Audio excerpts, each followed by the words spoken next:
They said the cut camera doesn't use what you were. Yeah. That's what they said. All right.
Ladies and gentlemen, the President of the United States.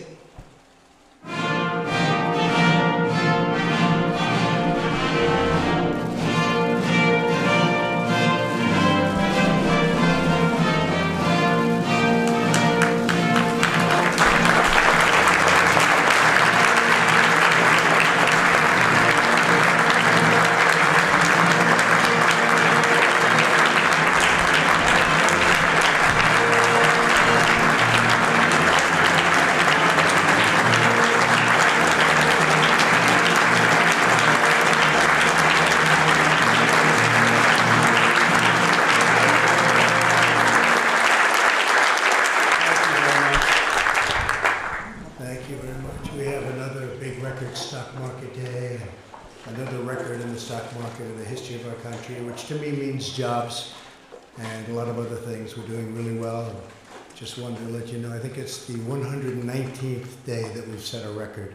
So that's good stuff.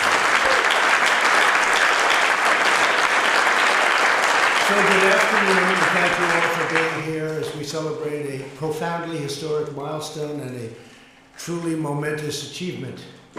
Thanks to many of the people here today, my administration, and Republicans in Congress have now confirmed more than 150 federal judges, and to be honest with you, it's substantially higher right now than that, Mitch. It's about 159, and we should have within the next short period of time, like 2 months, we should have about 182 federal judges. How's that?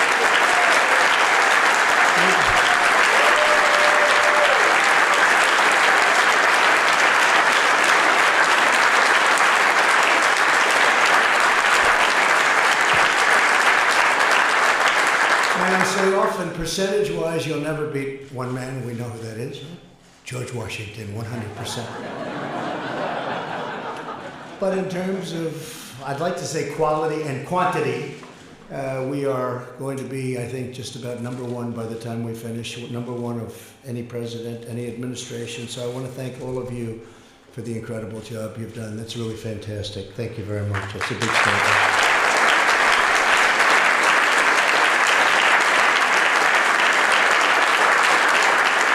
They will uphold our Constitution as written.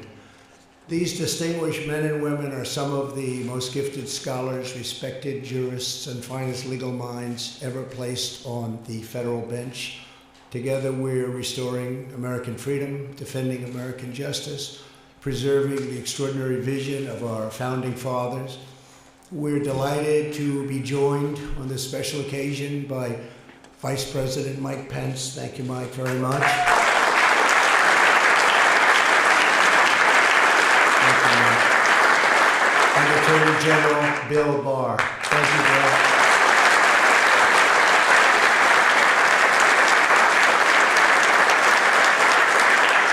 I want to thank some real friends of mine, too, and warriors. I have to say, warriors. We have a lot of great warriors in our party, and it's, I think it's necessary, frankly, to be a warrior.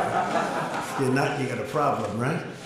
But I want to thank Chairman Lindsey Graham. Lindsey, thank you very much.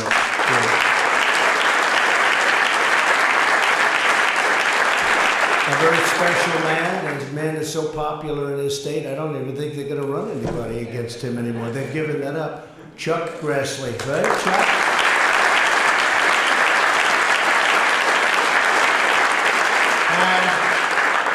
Also with us are Senator John Cornyn. I looked at your polls. Nobody's beating you, John. Nobody. And you don't have to worry about Beto anymore, that's for sure.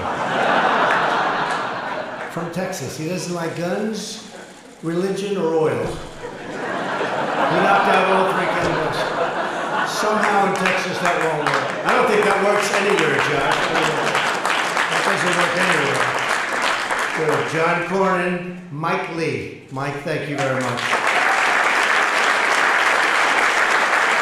Senator Ted Cruz, also Texas. Thank you, Senator. Thanks, Senator Tom Tillis. Tom, thank you very much. Senator Ben Sass. Ben, great to have you. And Senator Marsha Blackburn. Marsha, thank you. Josh Hawley, our young star. Thank you, Josh. Thank you. Great job, everybody. In addition, the nation owes an immense debt of gratitude to a man whose leadership has been instrumental to our success. It's so important to him, and he always mentions it, number one point. I've always heard, actually, that when you become president, the most important thing you can do is federal judges. They say Supreme Court judges, but we have them too.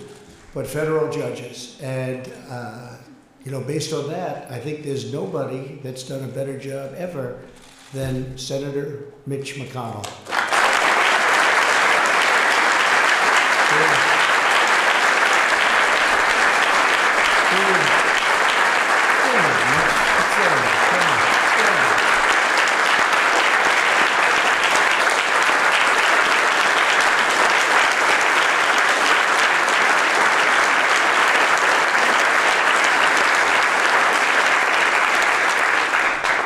Get up and I talk about the economy. I'm always talking. They never write about it, but that's okay. The people get it. But Mitch will then follow me. He'll talk about judges, always. And it's great what you've done, incredible. The impact is truly amazing. Thank you very much. We also, as you know, we have 2 great Supreme Court judges. So that's in addition to the what will be 182 judges. And then we go by what I call normalization after you get to 182. But our Supreme Court judges are great gentlemen. It was so easy to get them confirmed, right? One in particular, nobody has ever had to go through that, and I have great respect for both of them, so we appreciate it, Mitch. Great job. Generations from now, Americans will know that Mitch McConnell helped save the constitutional rule of law in America. It's true, for a long time. I also want to thank Pat Cipollone and his phenomenal team at the White House Counsel's Office, along with our Office of Legal Policy. Where's Pat? Where's Pat? Stand up, Pat. Come on.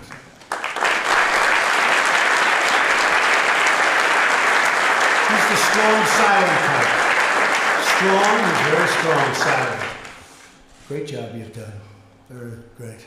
I always wanted to be the strong, silent type, but it never worked out for me. Never worked out. I want to be, but it doesn't seem to work out. But the Office of Legal Policy at the Department of Justice and the many friends and legal luminaries who have supported all of those nominees, and to all of the rest of you in the room, some incredible people in this room, great friends. In their wisdom and genius, the framers of the Constitution separated government power into 3 branches. Congress writes the laws, the executive enforces the law, and the judicial branch provides an impartial interpretation of the laws that applies to any case before them. This system was designed to protect citizens against the unjust concentration of governmental power. And I do say I think we're going through a very interesting time right now, if you must know. More interesting than at most other times. When judges assume the role of a legislature, the rights of all citizens are threatened. The great English jurist William Blackstone warned that if the judicial power were joined with the legislative, then life, liberty, and property would be in the hands of arbitrary judges whose decisions would be then regulated only by their opinion and not by any fundamental principles of law. In other words, the impartial and objective judge who is a faithful servant of the law is essential to the survival of American liberty. So it's really something. It's really something that you've all done. This is such a big moment in our history, and I think what I'm going to do is, as we go along, I'm going to ask a couple of you to say a few words, if that's okay, because I think it's appropriate. It wasn't in the schedule, but I think it's very appropriate to have a few speak. You have to promise it's going to be very quick and short, because the media won't stand for anything else. But I would like to get your views. I think it would be very interesting for all of us. In recent decades, our system has been under relentless attack by the left-wing activists who want to take the powers of the elected branches and give that power to unelected federal judges. They want to impose by judicial decree what they failed to win at the ballot box. Does that sound familiar to anybody? That's really familiar. When judges write policy instead of applying the law, they impose sweeping changes on millions of Americans without the benefit of legislative debate, public rulemaking, or the consent of the governed. As a result, these highly political rulings inflict painful damage on our security, society, and economy, imposing unworkable edicts on businesses, workers, families, and law enforcement really alike. They give many, many bad nights to many, many people, including presidents, But we power through it. We have no choice. I will do everything in my power to halt judicial activism and to ensure the law is upheld equally, fairly, and without political prejudice for all of our citizens. So I'd like to, before going any further, I'd like to maybe start off, I think it would be appropriate if we start off with Mitch to just say a couple of words and how he feels about where we are and what we're doing. And we're going to go through a couple of our friends, if you don't mind. And to me, it will be very interesting. Mitch McConnell, thanks.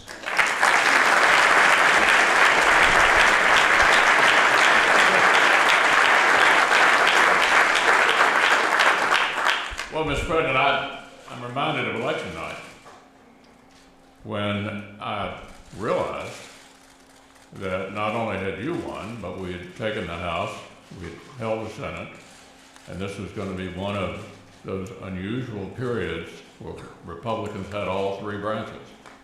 To show you how unusual it is, you go back 100 years, only about 20 of the last 100 years has our party had all three. And we got a chance to set the agenda, an opportunity to move the ball in the right direction. What's the most important thing? Clearly it was the Supreme Court. You had been helped enormously by a decision that I made, and these guys back me up, not to let President Obama fill that Scalia vacancy on the way out the door.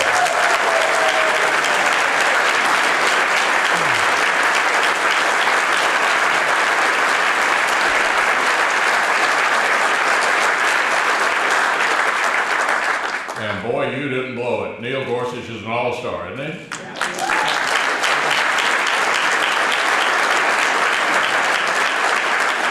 And the President alluded to that easy confirmation we had with Brett Kavanaugh. You made a great choice, Mr. President. And it's not just that. The circuit courts, where 99% of litigation stops, are full of bright, young men and women who believe in the quaint notion that maybe the job of a judge is to follow the law. And so, Mr. President, this is one of the many ways you're helping to make America great again. Thank you so much.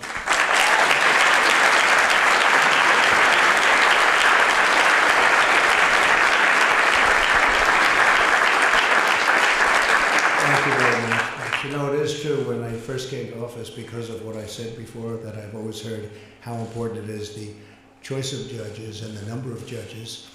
And in my first day, I said to one of our assistants, how many judges do I have to pick? How many are there? And I figured I'd hear none or one, maybe two.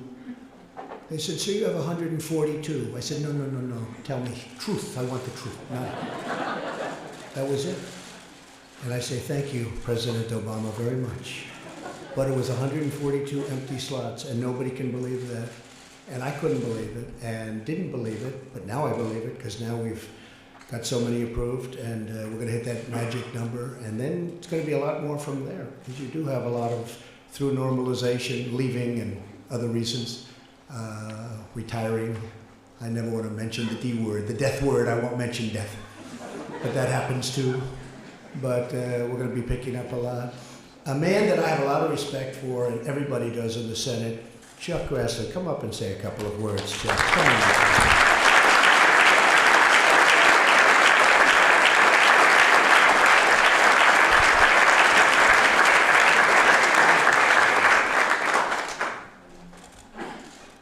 Like I tell my colleagues, if I yell, I'm not mad at you.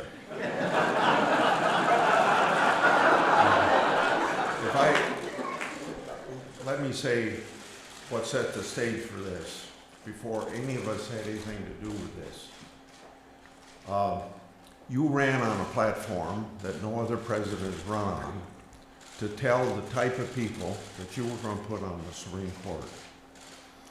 And name 20 or 25 people, and that list is still out there. And it's made up of just the kind of people that Mitch McConnell's talked about, you've talked about, people that are constitutionalists. And you kept your word.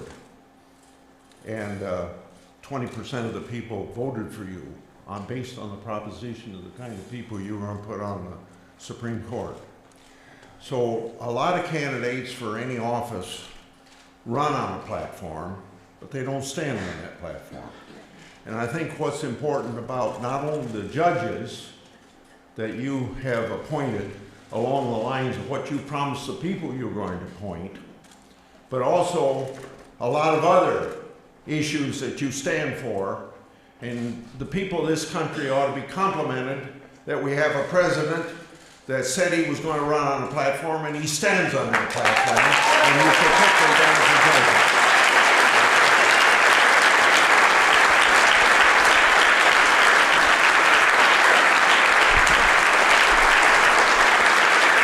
He's great. Thank you. You know, he's got this fierce way about him. He's tough even when he's trying to be nice, like now he's. But I heard that voice. I shouldn't say this, but he looked during one of the big events in the United States Senate. He looked at a guy named Comey. He said, "Did you leak?" And he was being nice. And Comey choked. He didn't know what to say. He was so frightened of this guy. He choked. I want him to start looking that stuff up, by the way, please. Please look it up. A lot of choke there. Another man who's been incredible, and he's been a friend of mine for a long time. We actually competed against each other. He wasn't at all nice during the campaign. And who would have thought we would have become good friends, right? Who would have thought? But we did. And I could say the same for Ted, right? Well, we were good friends and then really bad. They said, when will it get bad? The media. It's like the Academy Awards. Look at all the media. Before, when it was successful. It died when they went after us, okay, the Academy Awards. Just a regular program now. But I said, Ted and I get along good. In fact, he was having a big event near the White House, and he wanted to get more people, so he invited me. He said, "Can you come?" I said, "You know, we're running against each other. This is true."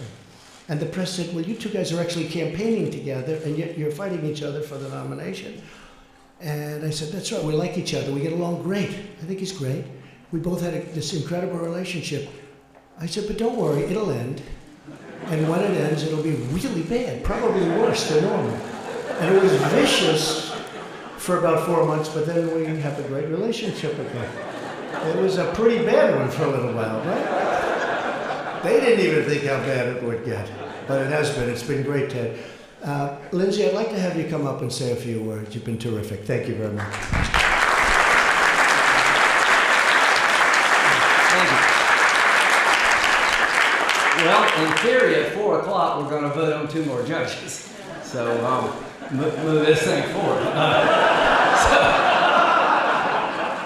After I got beat like a dog, which he likes hearing, he called me over to the White House and said, "I'd like you to help me." I said, "I'd love to help you be a great president because you're now my president." And he says, "I don't have your phone number." And I said, "There's a reason for that." So the highlight of my campaign was when you gave out my phone number. If I did as well as my phone number, it might have been a different story. To the committee, thank you. The Judiciary Committee is not for the faint of heart. Our Democratic friends are tough. They believe in their causes, and we have to fight hard for our causes. But one thing I want to say about President Trump, the defining moment of your presidency for me was the Kavanaugh hearing. This room would be empty if we had failed Brett Kavanaugh. Brett Kavanaugh lived a life we should all be proud of. He worked hard, and the way he was treated was the worst experience I've had in politics. A lot of people would have pulled the plug on him. Mr. President, thank you for not pulling the plug.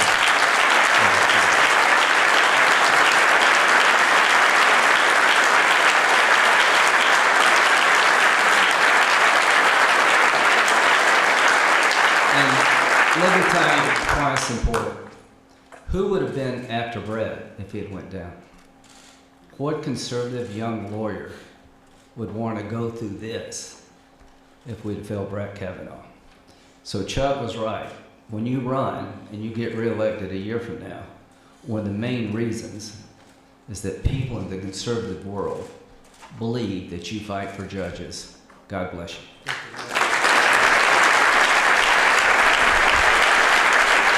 Thank you very much. Well, we can say that for everybody here. We had, I don't think any, look, I know you all very well. I don't think anybody had any thoughts of doing anything different, at least in this group. I will say, and that includes Mike. At that time, we didn't know Bill. He wasn't involved. Came at a good time, Bill. It was a tough time. But you know what? Nobody in this group, I will say though, and you know this, and Mitch knows this, there were plenty of other people that were saying, let's go to maybe another choice. And they didn't say it so nicely. And the people that you know very well, the people that you work with every day, but I can tell you, I know every one of you very well, and there was nobody that I think even thought about it in this group, right? So not anybody. And that starts with Mitch, because he never gave me the call, said maybe we can do it an easier way. But I told Brett Kavanaugh, I picked him, and he was said 10 years ago they were talking about him. I would hear that he would be someday a Supreme Court justice. That was before I was in this wonderful life of politics. I could enjoy my life and think about all sorts of things. And they would say that Brett Kavanaugh is going to be a Supreme Court judge. And anyway, he was on the list. Leonard Leo, thank you for being here. We had a list that you worked on very hard.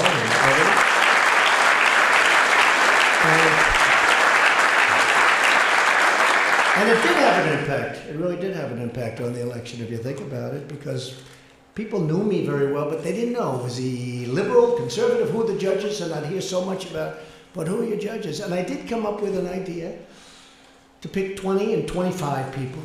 Ultimately, it was 25, and we put great people on. We have great people on there right now. We have 23 left, right? Great people. Every one of them is terrific. But I went with this list. And at first I said, I will take this list, gave the names, and I will pick people, you remember this, Lindsay? That are like these people. And I got nowhere. Nobody believed me. They said, what does that mean, like these people? I said, no, they'll be like these people. And I was being hammered.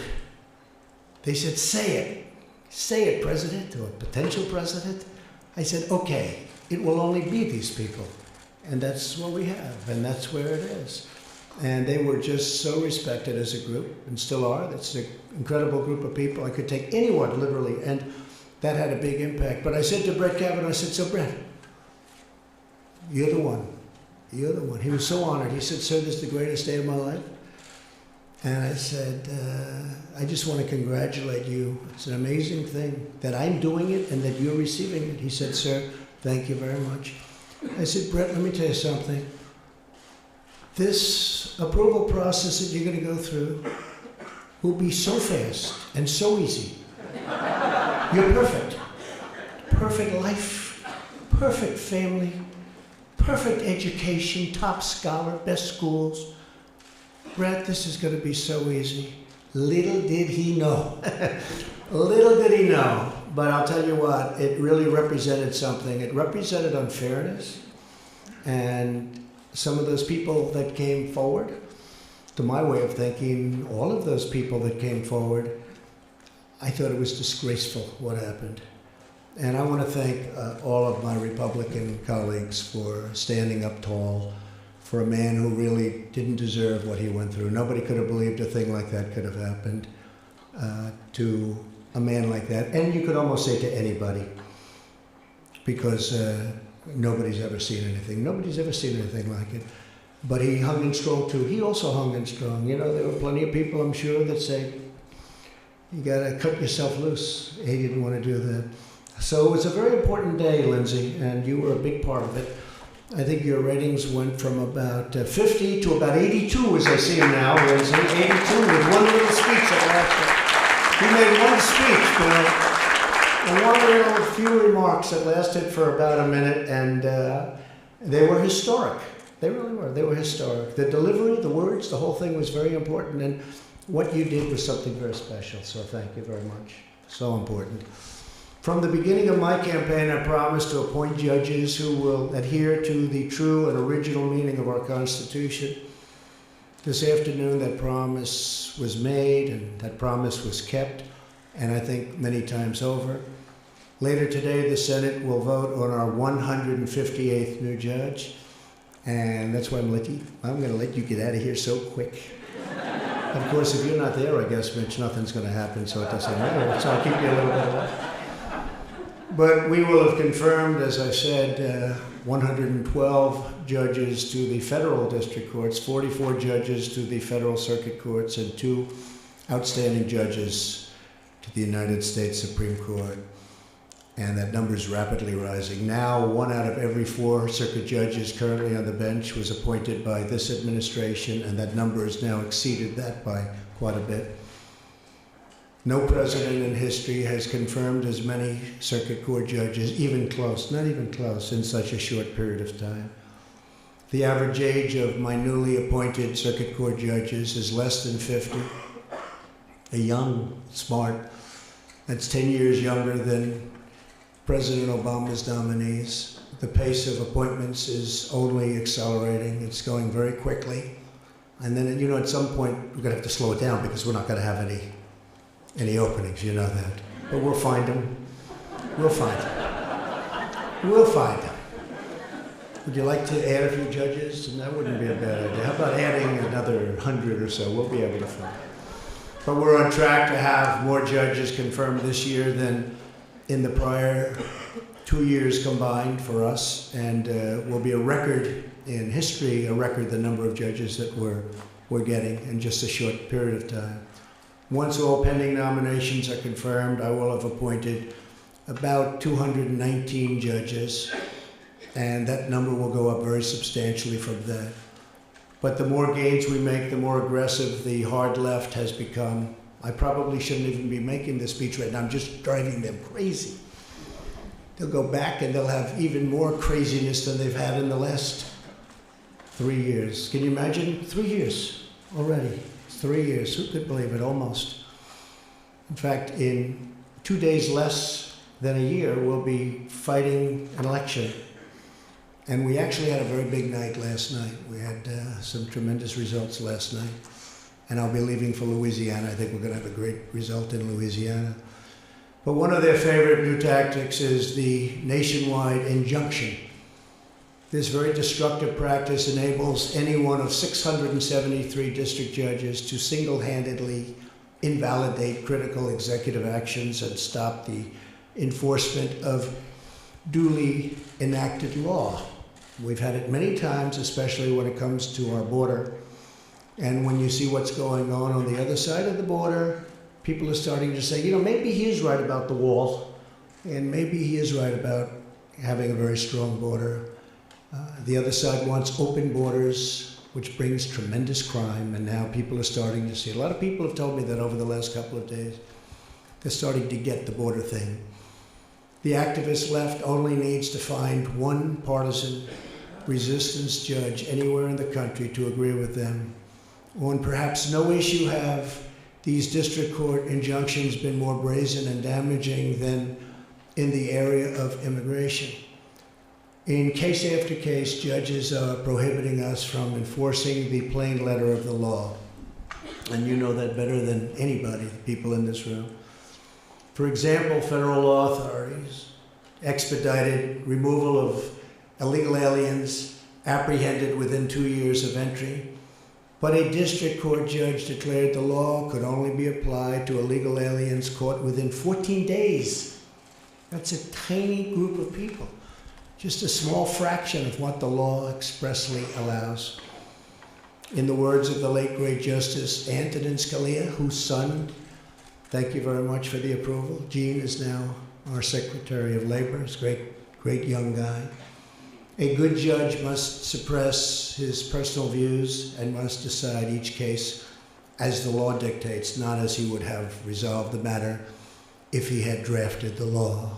We have a lot of them looking at it as if they had drafted the law. Let's create brand new law.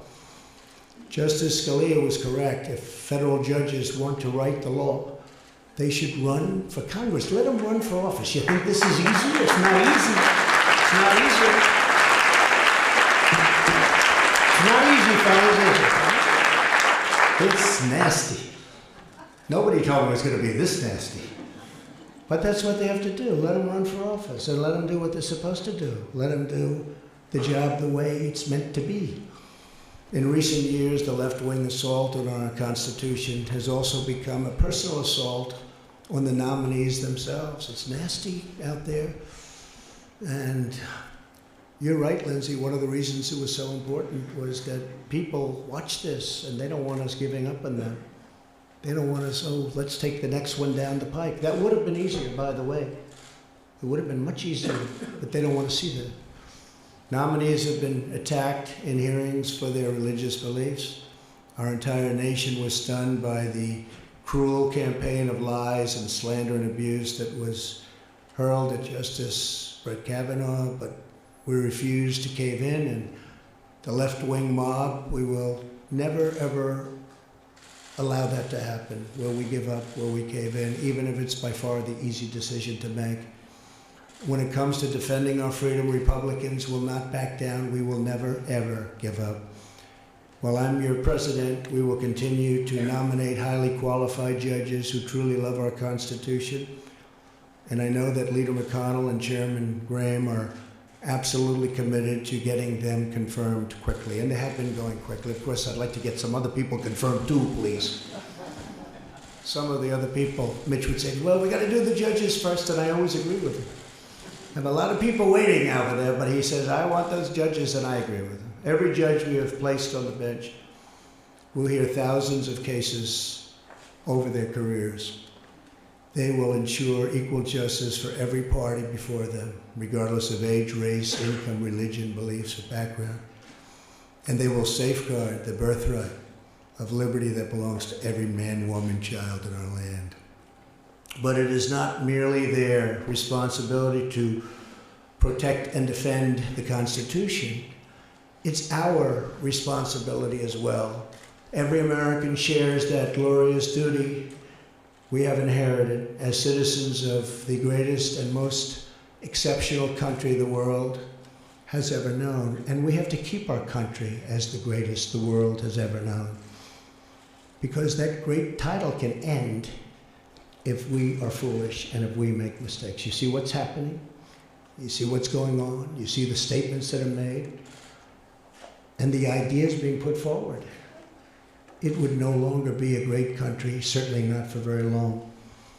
For the sake of our families, our children, and generations of Americans yet unborn, we will fight with all of our heart and soul to preserve, protect, and defend the Constitution of the United States and the immortal rights given to us by Almighty God. Thank you, God bless you, and God bless America. Thank you very much, everybody. Thank you.